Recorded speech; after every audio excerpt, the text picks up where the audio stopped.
गुरुजी चरण स्पर्श। खुश रहिए। मेरा एक निवेदन है, मैं पैसे से वकील हूँ। हाँ। और मेरे पास जो भी केस आते हैं वो गलत करके आते हैं, ठीक है। किंतु मेरा कर्तव्य हुए कि उनको बचाना है। अच्छा। तो मुझे कोर्ट में बहुत झूठ बोलना पड़ता है, जब जाके उनको बचाता हूँ। तो इसका पाप किस पे आएगा? ये बताइए कि आप जब किसी का केस लड़ते हैं हाँ। तो आपको ये पता होता है कि ये आदमी गलत है या सही है? बिल्कुल बिल्कुल पता लगता है हमको, हम पहचान लेते हैं, जान लेते हैं। हाँ, वैसे आप तो वकील हैं, आप तो समझ जाते हैं थोड़ी सी इंक्वायरी में कि आप सही हैं या आप गलत हैं। बिल्कुल, फाइल पढ़ने में मालूम पड़ जाता है हमको हाँ। कि ये व्यक्ति गलत है कि सही है। किंतु वो हमारे पास आया है, हाँ, तो हमको आपके उसको पास, बचाना है। हाँ, आपके पास आया है तो गलत व्यक्ति यदि है, हाँ। तो गलत को आप यदि जिता देंगे बिल्कुल, तो वो गलत हो जाएगा। इसलिए जीत हमेशा सत्य की, सही की होनी चाहिए। मैं सही हूं और कोई व्यक्ति गलत है और वो गलत आपके पास आ गया तो आप सोचेंगे ये मेरे पास आया है तो इसे जिताओ। नहीं, कोई बलात्कारी आपके पास आ जाएगा तो क्या आप उसे भी जिता देंगे? यदि आप बिल्कुल बिल्कुल, हमारा पैसा ही है ना यही। हाँ, तो गलत है, करते हुए आप हमारे पास जो व्यक्ति आएगा वो किस लिए आएगा? उसकी मदद के लिए कि हम उसको देख सलाह। पर आपको यदि पता है कि ये गलत है ना, वो तो मालूम तो है। यदि गलत है तो फिर गलत को आप मत जिताओ। आप कहो भैया मैं झूठ नहीं बोल सकता, मैं नहीं करता। हम केस नहीं लड़ सकते साहब। तो आप अच्छे लोगों के केस लड़ो, तो कितने ईमानदारी, सत्य को जिताओ। सत्य को जिताएंगे आप तो फिर सत्य जिताएगा आपको। पंडित जी, मेरा यह कहना है कि अच्छे लोगों के तो केस बनते ही नहीं है। केस बनते हैं सिर्फ गरीब। दो लोग हैं केस में, दो लोग होते हैं। एक अपराधी होता है, बिल्कुल, एक जिसके साथ अपराध हुआ वो होता है। हाँ। तो दो में से एक तो सही है। हाँ, एक तो सही है ना। तो अब दो लड़ रहे हैं तो एक तो सही होगा। तो जो सही है आप फाइल पढ़ के समझ लो कि कौन सा सही है। जो सही है उसका केस आप ले लो, भाई तू सही, मैं तुझे जिताऊंगा, और तू गलत है भैया मैं तेरा केस लेते ही नहीं। जो सही रहता है ना उसका केस तो गवर्नमेंट लड़ती है, हम थोड़ी लड़ते हैं। वो सरकारी वकील लड़ता है, हम तो उनके केस लड़ते हैं। जो हमारे पास आता है प्राइवेट लोग, उनके केस लड़ते हैं, उनको बचाते हैं हम।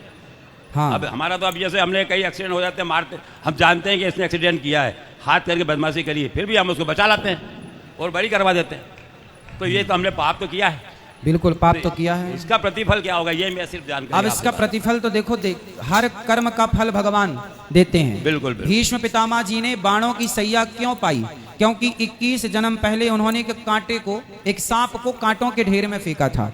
कांटों के ढेर में एक सर्प को फेंका, वो कांटों से चुभ गया और पूरा सांप विदीर्ण हो गया, दर्द से कराह रहा था और अंत में उस सर्प की मृत्यु हो गई। तो कांटों की सैया सांप को दी तो बाणों की सैया भीष्म पितामह को मिल गई। ये कर्म दंड है, इसलिए भोगना तो पड़ता है।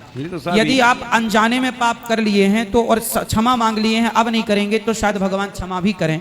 लेकिन हमें पता है कि ये गलत है, फिर भी हम पाप किए जा रहे हैं। तो वो दंड, अब आप पूछ रहे हैं कि उसका फल क्या है? पाप आपने जो किए हैं उसका दंड भगवान देंगे। उसका क्या दंड होगा वो तो ईश्वर ही तय करेंगे। हम और आप कौन होते हैं तय करने वाले? ये तो कहना सही है आपको साहब पंडित जी। मैं ये इसलिए तो पूछने आया था आपसे। हाँ। मैं एक वकील हूँ, इसलिए मेरे आपको जानकारी। आपकी अब उम्र, इस उम्र में आप पहुंचे हैं, अब तो मत करो कम से कम गलत। वकालत का धंधा नहीं करूँगा। नहीं, धंधा करो, हम मना कब कर रहे हैं कि वकालत मत करो, पर अच्छे लोगों के लड़ो ना केस। अच्छे लोगों के केस तो आते नहीं। तो फिर आप छोड़ो, अब आपकी उम्र हो गई, अब भगवान के भजन में लगो, बेईमानी बंद करो। वकील लोग भी कहाँ जाएंगे? कहाँ जाएंगे? शरण में रहो भगवान की। भूखा कौन मर रहा है भारत में, ये बताओ। वकील तो धंधा है ना साहब, ये तो एक बिजनेस बना लगा। एक व्यापारी व्यापार करता है, कितना ब्याज लेता है, कितना झूठ बोलता है, कितना क्या क्या करता है। किसी भी, चाहे व्यापारी हो, डॉक्टर हो, वकील हो, कुछ भी कहीं भी हो, बस हर आदमी को बेईमानी से बचना है, झूठ से बचना है। ये डॉक्टर लोग कितनी फीस ले रहे हैं, जरा से बीमारी के लिए कितना फीस ले लेते हैं, वो उनको अपन भगवान मानते हैं। कैसे भगवान माना जाएगा? सही है, सबका हिसाब होगा। ईश्वर के घर में थोड़ा देर है। हाँ, ये बात तो सही, पर हिसाब जब होगा तो नानी याद आएगी। नहीं भाई, हम तो साहब हम तो ये कहते हैं भगवान से कि साहब हमारा ये बिजनेस आपने कुछ धंधा दिया है इसलिए हम ये कर रहे हैं। बाकी हमारा ऐसा कोई पाप करने की इरादा नहीं है। तो क्या करें, आपने हमको ये धंधा दिया है काम करने के लिए, अब इसमें हमको बचाना तो पड़ेगा। हमारा करते हुए भगवान ने आपको वकील इसलिए बनाया है कि आप अच्छे सच्चे लोगों को जिताएं, सत्य को जिताएं। झूठ को जिताने के लिए भगवान ने आपको वकील नहीं बनाया। जैसा आपने क्या बोला कि भगवान ने हमें ये काम दिया है, तो भगवान ने, अब जैसे मुझे भगवान ने काम दिया है भागवत सुनाने का, तो मैं आपको भागवत सुनाऊं। तो मैं अभी कोई भक्त भैया क्या बोल रहे थे कि उनके बेटा एक गुरु महाराज से जुड़े हैं, जो गुरु महाराज कहते हैं कि मंदिर क्यों जाते हो। कुछ गुरु महाराज ऐसे होते हैं जो मंदिरों से मूर्तियां फेंकवा देते हैं। तो वो लोग उस गुरु पद का दुरुपयोग कर रहे हैं कि नहीं? खुद को भगवान बना रहे हैं, खुद को भगवान मानकर बिठाल दिया कि भाई खुद की पूजा करा रहे हैं और वो मंदिरों से भगवान को हटवा रहे हैं, तो वो अपने उस गुरु पद का दुरुपयोग कर रहे हैं, तो अब उन्हें दंड मिलेगा। हम उस पद पर बैठे हैं तो हम उस पद पर बैठकर क्या कर रहे हैं कि भगवान ही सब करता धरता है, हम तो दास हैं। वरना कितने गुरु अपने आप को भगवान साबित करने में लगे हुए हैं, वो खुद ही भगवान बन रहे हैं। तो वो दुरुपयोग है। जैसे आपके कार्य में दुरुपयोग होता है ना चीजों, ऐसे हमारे यहाँ भी दुरुपयोग कुछ लोग करते हैं। तो हम लोगों का यदि ईश्वर ने ये कार्य दिया है तो इस पद की गरिमा को गलत प्रकार से यूज करने के लिए नहीं, बल्कि समाज का सही मार्गदर्शन करने के लिए हमें भगवान ने इस जगह पर बिठाया और हम वही काम कर रहे हैं। मैं पंडित जी रोज आरती में जाता हूँ, मंदिर जाता हूँ, भगवान को मानता हूँ और बहुत धार्मिक आदमी हूँ मैं। हाँ। किंतु मेरा धंधा ये है तो मैं क्या करूँ?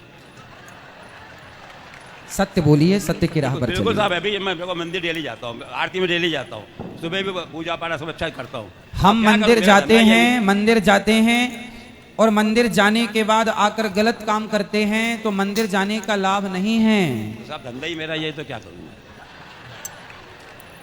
बचा देगा। हमने कहा कि आप अपने धंधे को गुरुजी, सही राह पर लगाइए। गुरुजी बेटा भी वकील है, पोता भी वकील है, मेरे पड़ोसी हैं बाबूजी। हाँ, चलो हम तो कहेंगे कि आप अच्छे सच्चे राह पर चलें और उसी राह पर चल के जो पैसा कमाएं वही परिवार को रोटी खिलाएं।